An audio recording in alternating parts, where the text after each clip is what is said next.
Well, we can see, I mean, we've obviously been here since the water has been owned by its previous owner, and we can see that you and your wife have put a lot of work in, changed little things here and there. What have you changed, and what are your plans for the future to develop the complex?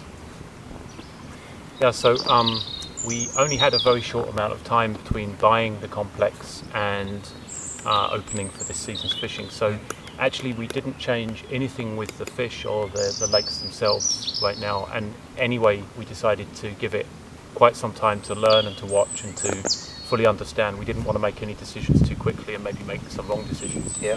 But what we did focus on through this winter was we rebuilt some of the swims. Yeah. 2 of the platforms on Serreire needed rebuilding.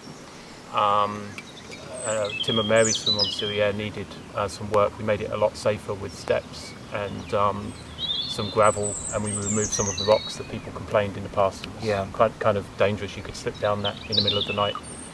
And on Badger's Holt, the main swim in front of the cabin was always very wet and muddy, and a lot of people asked us if we could improve that. So we put down gravel, wood chips, and we also improved the cabin quite a bit. So far we focus more on the fishing facilities, not the lakes themselves. What we plan to do in the future actually is Badger's Holt, I think, is pretty well perfect from a environment for the carp. I mean, you've only got to look what gets caught. The average size fish is around 20 kilos. There's a lot of big fish. The water quality is near perfect.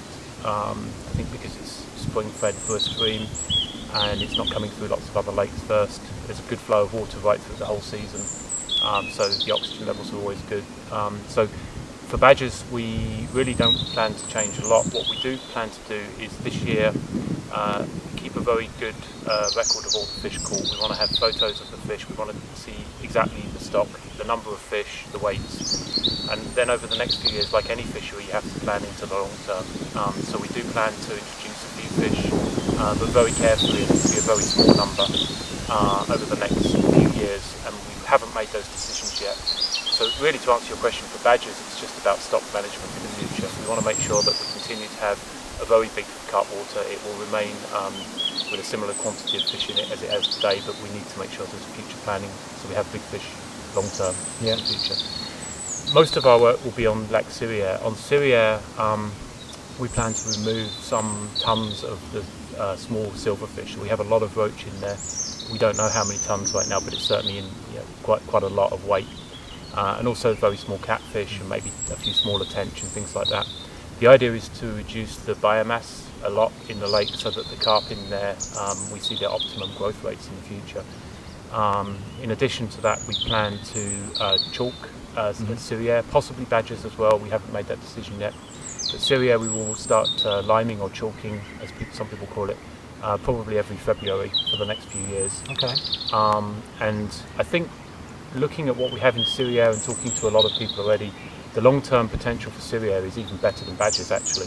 We have a huge amount of fish in there, between 15 and 20 kilos right now. And the idea would be to try to get as many of those fish over 20 kilos in the next few years.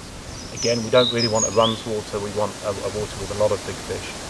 But equally we don't want it to be too hard to catch them, so we want to try and achieve the right balance there on Serreire as well. So we're very excited. I think the future of Serreire is that lake has not reached its optimum yet, and we can certainly work to get it there over the next few years.